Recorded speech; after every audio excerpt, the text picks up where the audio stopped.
हय्य अलल फलाह।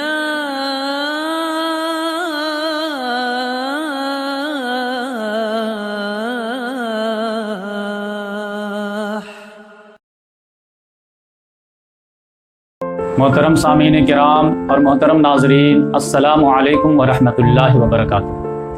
अल्लाह तबारक व तआला का शुक्र एहसान है कि हिंदुस्तान में इस्लाम की आमद के उन्वान पे चौथा प्रोग्राम लेकर के आपके सामने हाजिर खिदमत है। आज इंशाअल्लाह हम लोग दिल्ली सल्तनत कैसे कायम हुई, कब कायम हुई, इसके ऊपर जो है बात करेंगे। इससे पहले जो है हम लोग देख लें कि वर्ल्ड लेवल पर जो है क्या हालात थे।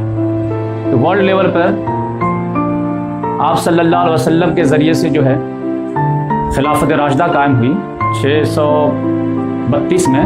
तो वो 30 साल कायम रही, 632 से लेकर के 660 तक, यानी अंग्रेज़ी लिहाज से। तो अंग्रेज़ी लिहाज से समझिए कि 28 साल बनते हैं, लेकिन उर्दू के लिहाज से, अरबी के लिहाज से वो 30 साल बनते हैं। उसके बाद जो है मुलूकत बनु उमय्या का दौर आया, ये 90 साल, 660 से लेकर के 750 तक। तो इसकी खुसूसियत यह है कि पूरा आलम इस्लाम एक झंडे तले था, एक छतरी के नीचे था, और उसका कैपिटल जो था वो शाम था, और कहीं दूसरी सल्तनत जो है वो या कोई सूबा, कोई रियासत अलग वगैरह नहीं थी। लेकिन इसके बाद जो 750 में अब्बासी मुलूकियत जब कायम हुई है, तो उसी वक्त जो है बनु उमय्या के ज़रिए से एक ब्रांच अलग हो गया स्पेन का, हस्पानिया का। तो ये जो हस्पानिया है, मराकश और ऊपर जो हस्पानिया है, तो यहाँ पर बनु उमय्या का एक शहजादा था अब्दुर्रहमान अत्ताखिर, तो उसके ज़रिए से स्पेन में कायम हुई। और बकिया जो है पूरा आलम इस्लाम बगदाद के ज़रिए से जो है वो रन हो रहा था। लेकिन समझिए कि 123-24 साल के बाद जो है इसमें ज़वाल आना शुरू हुआ, और फिर धीरे धीरे कमी आई।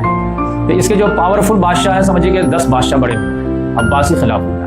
पहला जो है जिससे कायम हुआ है वो अब्दुल्ला उसका नाम था, अबुल अब्बास उसकी कुनियत थी, अस्सफ़ाह उसका लक़ब था। तो वो समझिए कि 4 साल जो रहा। उसके बाद उसका भाई आया है अल जाफ़र मंसूर, अबू जाफ़र मंसूर।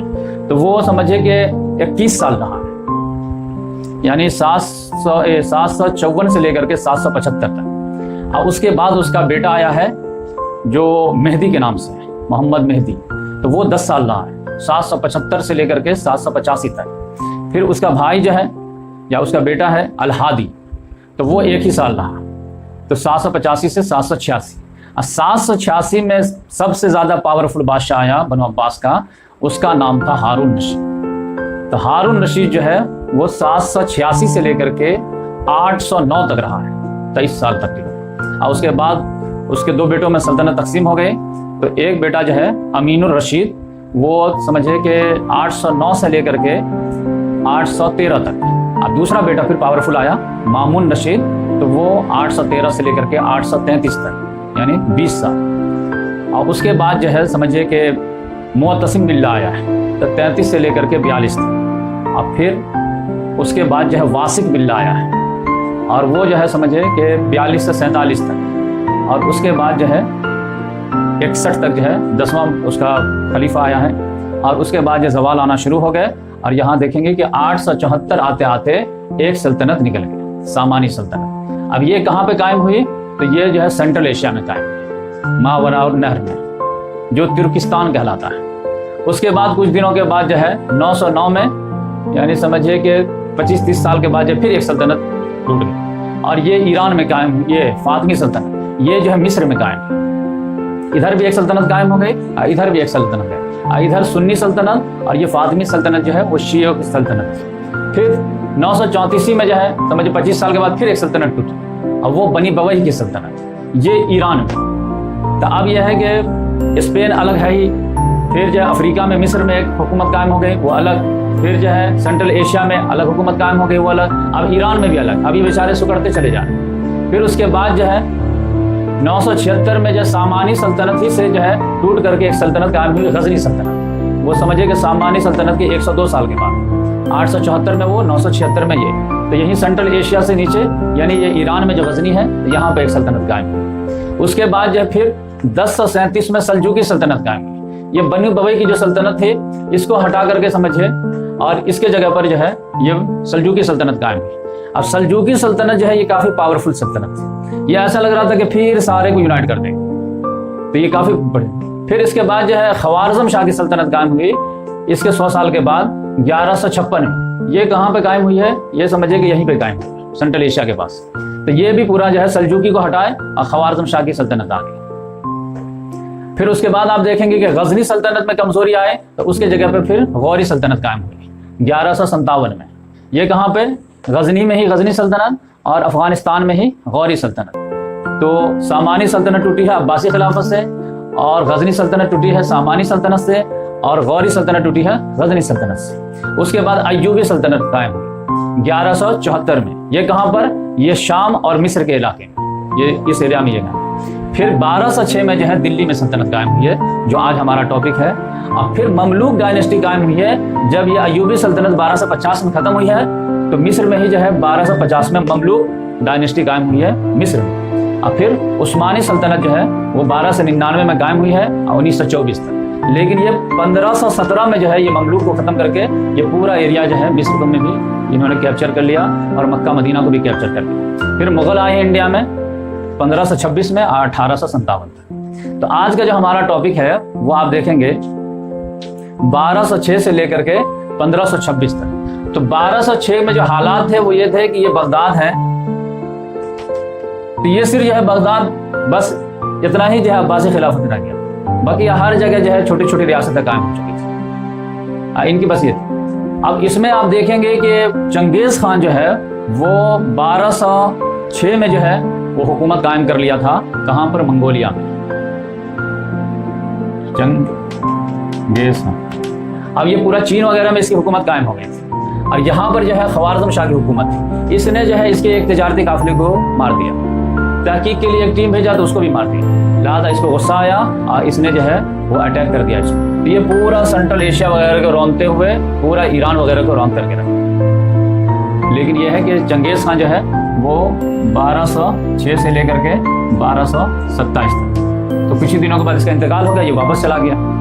अभी बगदाद बाकी है। अब इत्तेफाक देखिए 1206 में जो है दिल्ली सल्तनत भी कायम हो रही है, अब 1206 में जो है मंगोल की सल्तनत भी कायम हो रही है। अब यहाँ पर जो है बगदाद को जो तबाह बर्बाद किया है वो किसने किया है, चंगेज खान का जो पोता था हिलाकू खान, तो उसने जो है ईट से ईट बजा दिया है 1258 में। अब 1258 में ये बगदाद तबाह बर्बाद है। तो आपसी बगदाद ही तबाह बर्बाद नहीं हुआ, ये जब आया है तो पूरा बगदाद को तबाह किया, पूरा ईरान को तबाह किया, पूरा सेंट्रल एशिया को तबाह किया, पूरा अफगानिस्तान को तबाह किया, इस सब को तबाह बर्बाद कर दिया। अब यहां पर जो है इसको ब्रेक लगा है शाम में और ये मिस्र में। इसको किसने ब्रेक लगाया, इसको लगाया किसने, ममलूक ने। जो अय्यूबी डायनेस्टी खत्म हुई थी 1250 में, ये नई नई डायनेस्टी कायम हुई थी 1250 में। 6 साल के बाद ये अटैक हो गया है, तो 1258 में बगदाद तबाह किया है हिलाकू खान, और 2 साल के बाद करते करते 1260 में शाम आया है, और फिर शाम और मिस्र पर हमला किया है। तो ऐन जालूत एक जगह का नाम है, ऐन जालूत के मकाम पर ममलूक बादशाह जो था उसने जो है उसको हरा दिया, और यहां से जो है शाम को भी बचा लिया और मिस्र को भी बचा लिया, और समझिए फलस्तीन वगैरह को भी बचा लिया, ये पूरा एरिया जो है ये बचा लिया। तो अब ये समझिए कि लेफ्ट साइड की जो इस्लामी सल्तनत थी उसको किसने बचाया है, ममलूक डायनेस्टी। ममलूक अरबी में कहते हैं गुलाम। अब इधर जो है देखा हिलाकू खान की इधर हमारी दाल नहीं गली, तो इधर ही चले जाते हैं। अब ये अफगानिस्तान से नीचे उतरना चाह रहा था, तो सिंध के जो दरिया है इसका पार नहीं हो पा रहा था, क्योंकि इधर जा रहा था तो इधर एक दूसरी ममलूक डायनेस्टी थी। अब वो कौन, दिल्ली सल्तनत का गुलाम खान था, कुतुबुद्दीन ऐबक, इल्तुतमिश, ये इधर नहीं आने दे रहा था। तो ये इंडिया, पाकिस्तान, बांग्लादेश और फिर नीचे सब, इस सब को किसने बचाया है, ये गुलाम खान था। और इधर भी जो है अगर इस पूरा अफ्रीका को बचाया है तो गुलाम खान था, और दोनों मुसलमान। अब दोनों के जो है फाउंडर के नाम में ऐबक लगा हुआ है, उसका नाम था, इधर जो बचाया है इसका नाम था कुतुबुद्दीन ऐबक, और इसका नाम था तमरुद्दीन ऐबक। लेकिन अल्लाह तबारक व तआला ने जो है इंडिया पाकिस्तान के लोगों को थोड़ा ज्यादा ये किया कि ये चूंकि चंगेज खान से नजदीक मामला था, तो यहाँ पर जो है 50 साल पहले ही, बल्कि एग्जैक्ट अगर देखा जाए तो 46 साल पहले ही हुकूमत कायम कर दिया था। हिलाकू खां से, यानी इसके मुकाबले में मिस्र के जो ममलूक हैं इनके मुकाबले में 44 साल पहले ही अल्लाह तबारक व तआला ने कायम कर दिया था। अगर ये पहले ये 44 साल पहले कायम नहीं हुए रहते तो ये चंगेज खां के हाथों ही तबाह हो गया होता। तो ये चंगेज खां का भी मुकाबला किया इसने और फिर जो है ये हिलाकू खां का भी मुकाबला किया। और इत्तेफाक की बात देखेंगे कि दोनों तरफ जो है गुलाम खानदान, इधर भी गुलाम खानदान उधर भी गुलाम खानदान, दोनों का फाउंडर में ऐबक नाम इसका भी है, ऐबक नाम इसका भी है। और दोनों के खानदान में एक एक हुक्मरान जो खातून भी हुई है। उधर जो शजरतुद्दर है जो तमरुद्दीन की बीवी थी और इधर जो इल्तुतमिश की बेटी है रजिया सुल्तान। तो ये इत्तेफाक की बात है। तो इस वजह से मैं सोचा कि पूरा जो है वर्ल्ड में क्या चल रहा था वो आप समझिए। ये एहसान कोई भी गैर मुस्लिम अगर वो पढ़ा लिखा होगा ना तो ये एहसान तो मानने पर वो मजबूर होता है कि यहाँ पर अगर मजबूत हुकूमत अगर मुसलमान कायम नहीं किए रहते तो आज बच्चे यूपीएससी की हिस्ट्री में जो है कुछ और ही नाम याद कर रहे होते, वो मंगोल के टेढ़े टेढ़े नाम याद कर रहे होते। लेकिन वो सब नाम से बचाया बच्चों को क्योंकि यहाँ पर मजबूत हुकूमत आ गई थी। तो ये समझिए कि बहुत ज्यादा डिफेंस किया, 1 सदी तक डिफेंस किया। चंगेज खान से लेकर के हिलाकू खान तक वो डिफेंस करता चला गया। तो ये जो है बड़ा कारनामा है कि ना सिर्फ जो है पाकिस्तान को बचाया बल्कि हिंदुस्तान को बचाया, बांग्लादेश को बचाया, बल्कि साउथ ईस्ट पूरा एशिया को बचाया।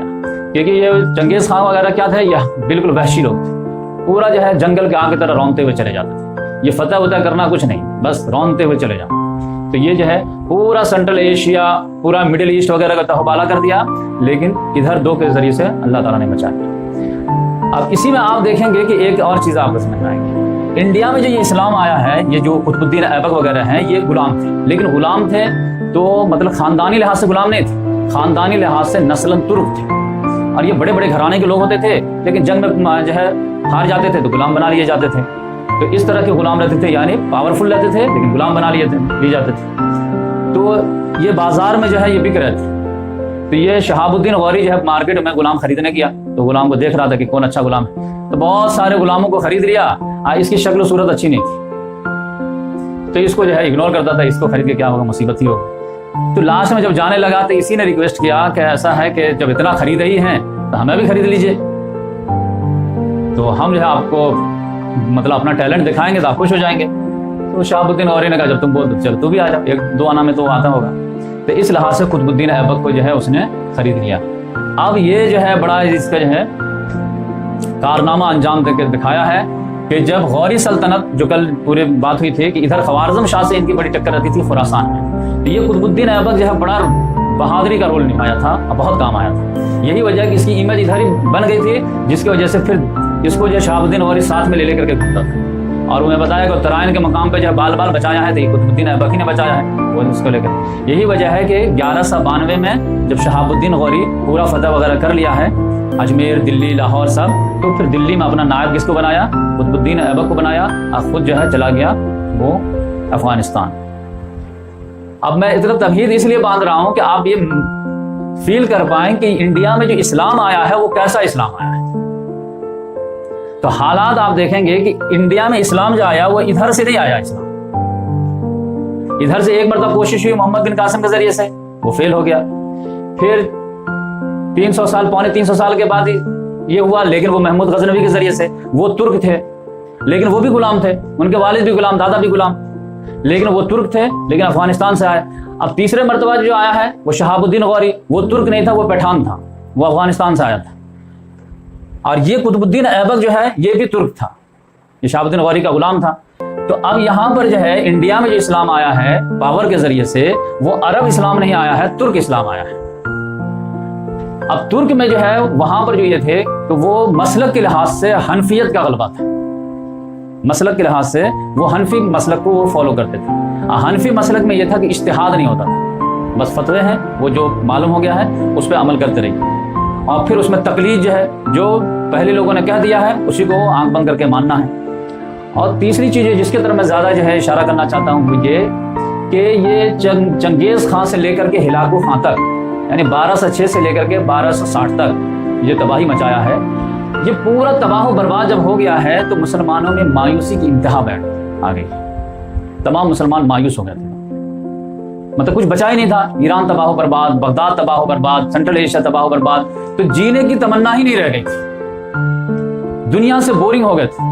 जिसके वजह से अब देखेंगे सूफीज्म का डेवलप हो जाएगा। दुनिया छोड़ो, दुनिया कुछ है ही नहीं, दुनिया में कुछ नहीं रखा हुआ।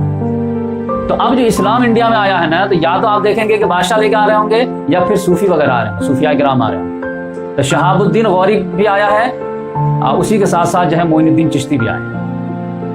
मोइनुद्दीन चिश्ती भी जो है वो दोनों साथ ही में आए। अब वो भी अजमेर, वो भी अजमेर, मतलब जिस वक्त वो लोग आए हैं उस वक्त दिल्ली से ज्यादा बड़ा शहर जो था वो अजमेर था, तो मोइनुद्दीन चिश्ती रहमतुल्लाह। तो जिसकी वजह से आप देखेंगे कि 90,000 के करीब लोग जो है इनके हाथ पर ईमान कबूल किए हैं। तो जितने भी यहाँ पर मुसलमान वगैरह थे ना, वो जान बचा करके इधर ही आ जाते थे, भाई एक ही सिर्फ जगह है यहाँ पे। बलबन का दरबार जब था ना, तो उस वक्त तो 15 बादशाह थे जो है उसके दरबार में, जो अपने अपने एरिया से भाग करके जान बचा के आए। 15 शहजादे यहाँ पर रहते थे, फिर उलमाए किराम बड़े बड़े, जिसकी वजह से फिर इस्लाम तेजी से फैल गया यहाँ। लेकिन फैला क्या? मायूसी वाला। अब उस मायूसी के दौर में यहाँ पर हुकूमत कायम करना, ये समझे बहुत बड़े कमाल की बात है। तो ये है कुतुबुद्दीन ऐबक का कमाल। तो उस मायूसी के दौर में भी इसने जो है उम्मीद नहीं छोड़ी और फिर जो है वो जान जी लड़ा करके वो यहाँ पर हुकूमत कायम किया है। तो ये आप अंदाजा कीजिए कि अल्लाह तबारक व तआला ने अरबों से भी कह दिया था कि इन ततवल्लो यस्तब्दिल कौमन गैरकुम सुम्मा ला यकुन अमसालकुम, अगर तुम लोग दीन को पीठ दिखाओगे तो मैं दूसरे से काम ले लूंगा। तो ये लोग पीठ दिखाए तो फिर इल्मी काम अल्लाह ताला ने सेंट्रल एशिया वालों से ले लिया। बड़े बड़े मुहद्दिसीन जो है सारे इधर पैदा हुए, बुखारी इधर ही पैदा हुआ है, इमाम मुस्लिम इधर ही पैदा हुआ है, इमाम नसई इधर ही पैदा हुए हैं, इमाम तिरमिजी इधर ही पैदा हुए, सब इधर ही शहर आपको मिलेगा, तिरमिज, नसई, बुखारी, ये सब। अब फिर ये लोग भी जब ढीलेपन दिखाएं तो फिर अल्लाह ताला ने कहा कि मुझे बचाना होगा तो मैं गुलामों से काम ले लूंगा। तो मिस्र को भी अल्लाह ताला ने गुलाम से बचा लिया और इंडिया पाकिस्तान में भी इस्लाम को गुलामों के जरिए से दाखिल करा दिया। तो यहाँ से जो है आप समझिए कि शहाबुद्दीन गौरी के जरिए से जो है जो इस्लाम यहाँ पर आया और फिर उसके जरिए से जो सल्तनत कायम हुई है, तो उसके जो है गुलाम के जरिए से कुतुबुद्दीन ऐबक। तो आज हमारा टॉपिक जो है वो दिल्ली सल्तनत है, कुतुबुद्दीन ऐबक। कुतुबुद्दीन ऐबक जो है समझिए कि देखा जाए तो 1206 से लेकर के 1210 तक रहा और एक हादसे में उसका इंतकाल हो गया, मौत हो गई, क्योंकि वो पोलो खेल रहा था और घोड़े से गिर गया और उसका इंतकाल हो गया। लेकिन सूबादार के लिहाज से अगर देखेंगे कि दिल्ली में जो है 1192 में जब पृथ्वीराज चौहान को शिकस्त दिया है, तो यहाँ पर दिल्ली में नायब किसको बनाया? कुतुबुद्दीन ऐबक को बनाया। तो ये जो है 1192 से लेकर के 1206 तक ये नायब सल्तनत रहा, ये पूरे इलाके का। और फिर जो है ये दिल्ली से लेकर के बनारस तक का पूरा इलाका जो है ये कुतुबुद्दीन ऐबक ही ने जीता था। और फिर बनारस से लेकर के पूरा बंगाल तक का इलाका जो है किसने जीता था? वो मोहम्मद बख्तियार खिलजी ने। तो ये जो है ये पूरा एरिया वगैरह जो है जीत लिया। और फिर 1206 में जब शहाबुद्दीन गौरी का इंतकाल हो गया तब तो ये सुल्तान ही बन गया। लेकिन दोनों में देखने की बात क्या है कि जब ये नायब सुल्तान था तो ये अपना सेंटर बनाए हुए था दिल्ली को, लेकिन जब सुल्तान बना है 1206 में तो ये अपना सेंटर बना लिया लाहौर। और फिर लाहौर में 4 साल के बाद इसका इंतकाल हो गया है। इसी वजह से इसका मकबरा जो आपको मिलेगा वो लाहौर में मिलेगा, अनारकली बाजार है तो वहाँ जो है इसका मकबरा है। अब इसके बाद जो है ये समझे 1206 के बाद जो है 1210 में इसका इंतकाल हुआ है। तो इसका बेटा जो था आराम शाह, वो दावा किया कि मेरा बाप मरा है तो मैं बनूंगा। लेकिन ये लोग इस्लाम जो है वो जैसे आप सल्लल्लाहु अलैहि वसल्लम के टाइम में था कि बाप के बाद बेटा नहीं बनेगा, वैसे ही जो है इनके यहाँ भी था। तो जितने भी जो है इनके मुशीर लोग थे उन्होंने कहा नहीं, इस्लाम में जो टैलेंटेड है वो बनेगा, तुम बेटा हो तो नहीं बनो। तो वो समझिए कि कुछ ही दिन रहा तो आराम शाह समझ 10 से 11 एक साल, लेकिन लोगों ने हटा दिया कि नहीं तुम टैलेंटेड नहीं हो, इतनी बड़ी सल्तनत नहीं संभाल पाओगे, तो कौन बनेगा? इल्तुतमिश बनेगा। तो ये बड़ा दरवेश बादशाह था, अब बड़ा टैलेंटेड बादशाह था। और ये इल्तुतमिश कौन था? कुतुबुद्दीन ऐबक का गुलाम था। तो ये गुलाम दर गुलाम। आप मजे की बात देखेंगे कि शहाबुद्दीन गौरी का गुलाम था कुतुबुद्दीन ऐबक, अब कुतुबुद्दीन ऐबक का गुलाम था इल्तुतमिश, और इल्तुतमिश का गुलाम था गयासुद्दीन बलबन। तो ये गुलाम दर गुलाम जो है, तो इल्तुतमिश को जो है 19 लड़के थे और ये जो है एक बेटी थी रजिया सुल्ताना।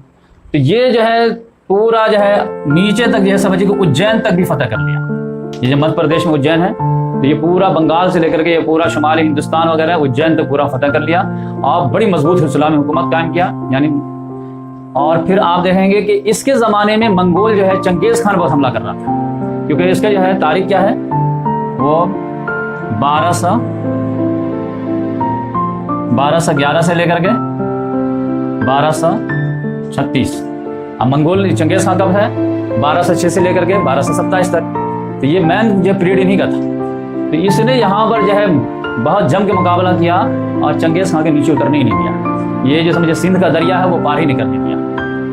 जैसे सिकंदर आजम दुनिया से चला था, यहाँ पर आकर के जो है रुकना पड़ा था उसको, इसी तरह चंगेज खान को पूरा तबाह उबाला करने के बाद यहाँ जब आया है तो वो यहाँ पर इल्तुतमिश ने उसको रोक दिया। और ये बड़ा जो है मुत्तकी और परहेजगार बादशाह था, इसी वजह से लोगों ने इसका इंतखाब भी किया था और बड़ा अदल इंसाफ का जो है ये करने वाला था। यहाँ तक कि इसने कहा कि अगर कोई जो है हमारे दरबार तक कोई आने नहीं देता तुम लोगों को, क्योंकि रहते हैं प्राइम मिनिस्टर से मिलना इतना आसान तो रहता नहीं, मामूली आप एमएलए से नहीं मिल पाएंगे, तो इसने कहा कि जिसके ऊपर भी जुल्म होना और अगर हमारे जो दरबारी लोग नहीं आने दें तो तुम जो है पीला कपड़ा पहन लो, तब मैं खुद समझ जाऊंगा कि तुम पर जुल्म हुआ तो मैं खुद कॉल करूंगा। तो पीला का ऑर्डर दे दिया कि अगर जिस पे जुल्म हो तो वो अपने जगह पर पीला कपड़ा पहन ले, तो मुझे इन्फॉर्मेशन मिल जाएगी यहाँ जुल्म हुआ है तो मैं खुद बुला लूँ। नहीं, अगर तुमको लगता है कि पता नहीं मैं अपने गांव में पहनूंगा, कौन देखेगा नहीं देखेगा, तो फिर इसने अपने दरबार में एक बड़ा सा घंटा लटका दिया था और उसका रस्सी जो है बहुत दूर तक फैला दिया और कहा कि अगर उसमें भी कोई ये नहीं आने देता है, दूरी से घंटा बजा दो, मैं खुद निकल कर आ जाऊँ, फिर इंसाफ कायम करो। तो इस लिहाज से ये समझे कि बहुत पावरफुल बादशाह था और ये जो है पीला कपड़ा का जो है ये इसी ने ये शुरू कराया था। अब इसके बाद जो है जब इसका इंतकाल हुआ है और ये कुतुबुद्दीन ऐबक जो है इसी ने जो है कुतुब मीनार का जो है वो शुरू कराया था, जो दिल्ली में कुतुब मीनार है। तो ये शुरू तो कराया था 1299 में, लेकिन 1199 से शुरू कराया था, लेकिन जो है इसका इंतकाल हो गया 11 साल के बाद 1210 में। तो फिर इसको कंप्लीट जो किया है वो इल्तुतमिश ने किया। तो ये है अब कुतुबुद्दीन ऐबक जो है मस्जिद बनाया था, मस्जिद कुव्वतुल इस्लाम।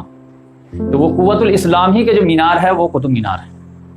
और एक जो है और वो उसने मस्जिद बनाए थे अजमेर में, जिसको 2.5 दिन का झोपड़ा कहते हैं। और कुतुबुद्दीन के बारे में आता है कि ये इतना ज्यादा दान करता था, चैरिटी करता था कि इसका लक़ब ही पड़ गया था लख बख्श। इनका टाइटल जो था कुतुबुद्दीन ऐबक का वो लख बख्श, यानी जिसको नवाजता है तो लाखों नवाज देता है, तो लख बख्श इसको ये। तो ये इल्तुतमिश के कारनामे में से एक ये आता है कि कुतुबुद्दीन ऐबक ने जो कुतुब मीनार का जो है बनाना शुरू किया था, तो उसको कंप्लीट करने का सेहरा किसको जाता है, वो इल्तुतमिश को जाता है। उसके बाद जब 36 में जब इसका जब इंतकाल हो गया तो फिर जो है वो कहता था कि देखो अल्लाह ताला ने मुझे 19 लड़के दिए हैं लेकिन कोई काम नहीं, आप कहते मैं बेटा तो मेरा एक ही है, वो रजिया सुल्तान। अब वो ड्रेस वगैरह भी वो उसी लड़के इस तरह पहनते थे। तो अब इनका बेटा जो है रुकनुद्दीन का मैं बनूंगा, तो 36 में बना, लेकिन जो है लोगों ने एक्सेप्ट नहीं किया। अब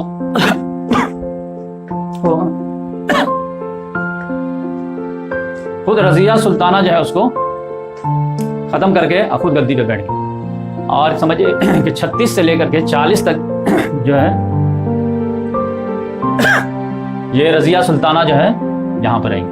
अब रजिया सुल्ताना एक लेडीज थी और उस वक्त जो है समझिए कि इंसानी समाज जो है इतना डेवलप नहीं हुआ था, ख़ास तौर से मुसलमान के यहाँ, कि एक औरत जो है वो बादशाह का रोल अदा करे, तो उसने जो है लोगों ने पसंद नहीं किया। और इसके भाई को भी बहुत ज़्यादा एतराज़ था, 19 में से सब भाइयों को, तो भाइयों ने ही मिल करके इसको मरवा दिया।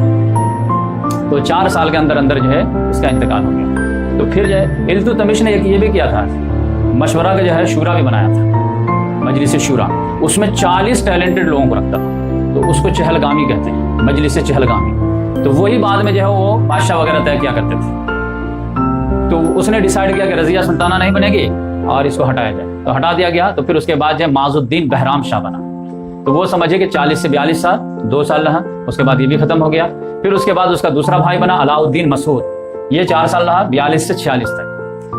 और इसके बाद जो है ये भी काम का नहीं था, क्योंकि वो इल्तुतमिश पहले ही से कह दिया था कि मेरा बेटों में तो कोई जान ही नहीं है, लेकिन वो अब्बू जान थे तो हम भी बनेंगे। लो रुकनुद्दीन भी बना, रजिया सुल्ताना भी चांस ली, माजुद्दीन भी बना, अलाउद्दीन भी बना। फिर वो चहलगामी वाले कहे कि भाई तुम लोग से नहीं हो पाएगा, तो ये नासरुद्दीन महमूद को कहा कि ये बनेगा।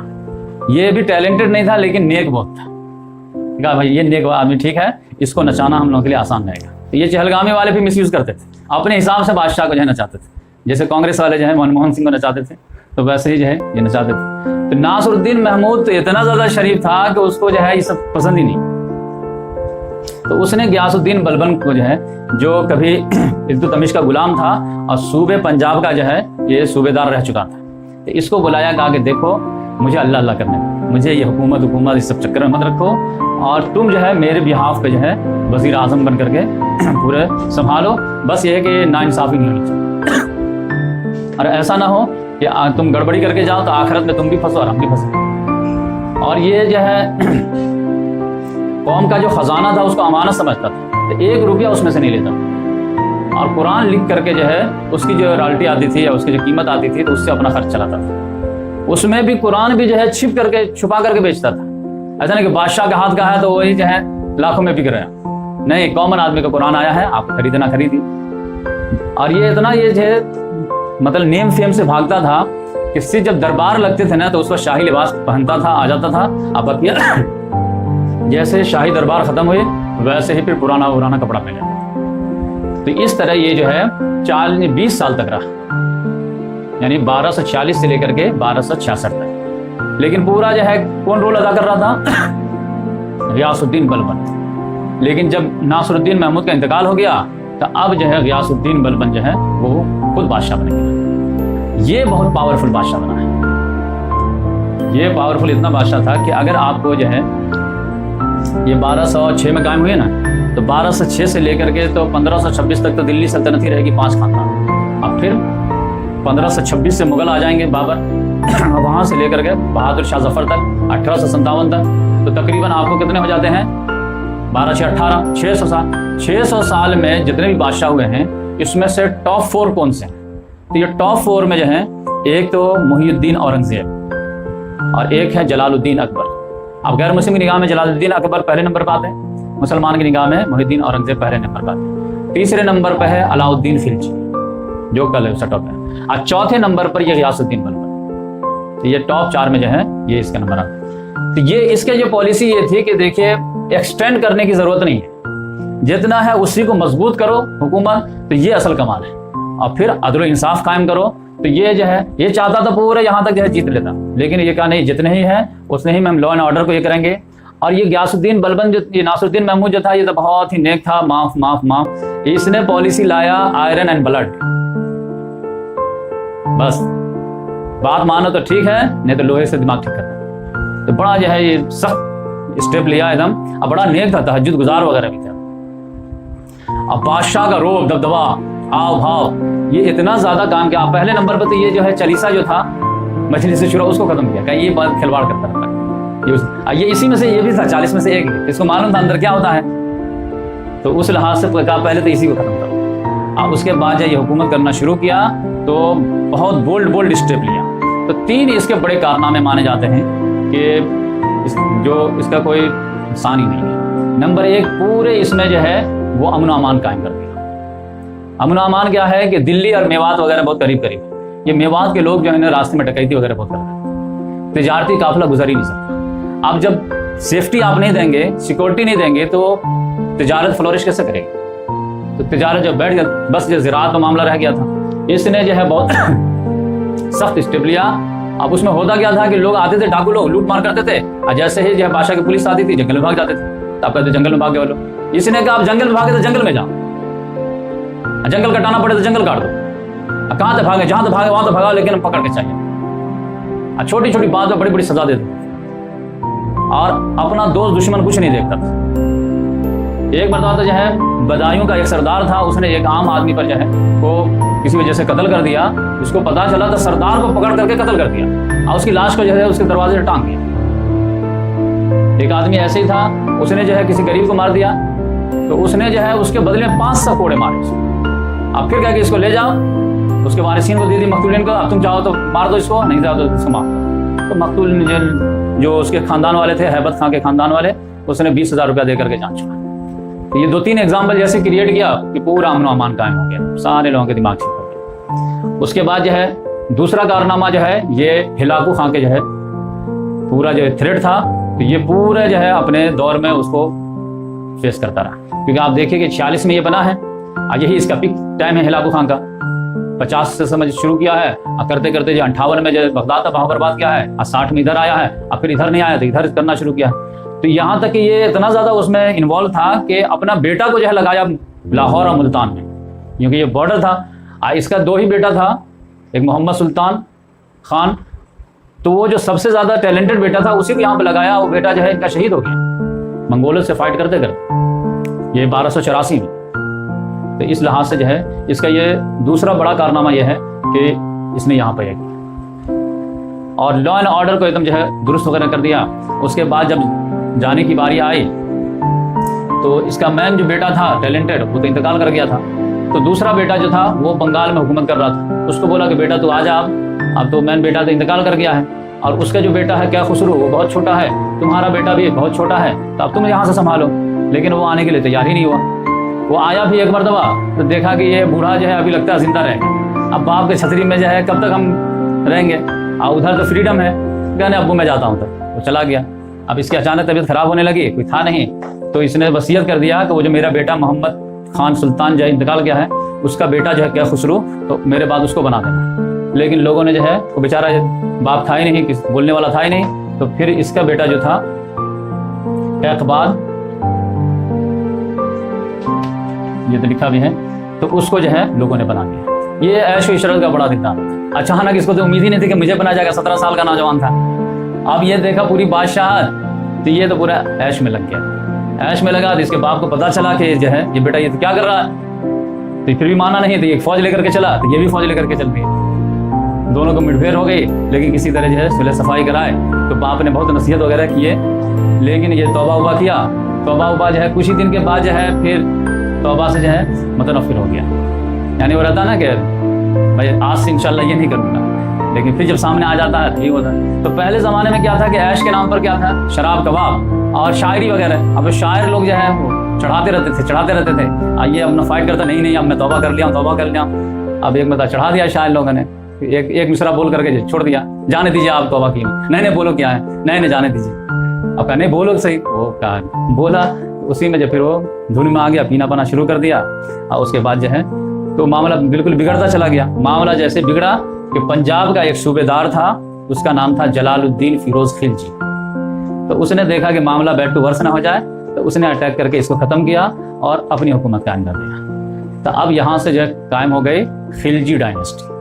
तो गुलाम खानदान की डायनेस्टी खत्म कब, 1290 में। तो 1290 में ख़त्म हुई और 1290 से लेकर के एक छोटी सी डायनेस्टी जो सबसे छोटी है वो खिलजी डायनेस्टी, 1290 से लेकर के 1320 तक 30 साल की डायनेस्टी, जिसमें 3 बादशाह आएंगे, तो इंशाल्लाह कल हम देखेंगे तो ये आएंगे।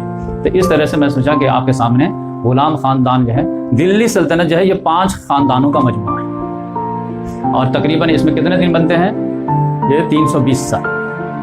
तो उसमें जो है गुलाम खानदान, खिलजी खानदान, तुगलक खानदान और सैयद खानदान और लोधी खानदान। तो सबसे बड़ा खानदान जो है लंबे पीरियड तक काम करने वाले, वो है तुगलक खानदान, और सबसे छोटा जो है वो है खिलजी खानदान। तो इस लिहाज से मैं समझा कि ये आपके सामने हिस्ट्री लाई जाए कि इंडिया में जब इस्लाम आया है तो वो मायूसी वाला इस्लाम आया है। तो उस वक्त जो है आप इनकलाब और ये स्पिरिट और कुरान और शरीयत, तो ये आपको बहुत नहीं मिलेगा। रिवायती लिहाज से जो इस्लाम था वो उन्होंने उसको नाफिज करने की कोशिश की है, लेकिन उसके बाद फिर धीरे धीरे जो है और भी बैड टू वर्स होगा। लेकिन उसके बाद फिर जो है रिवाइव की तहरीकात शुरू होगी, वो आगे हिस्ट्री में हम देखने की कोशिश करेंगे। तो अल्लाह ताला से दुआ है कि अल्लाह तबारक व तआला हम तमाम लोगों को हक बात जानने और उस पर अमल करने की तौफीक अता फरमाए।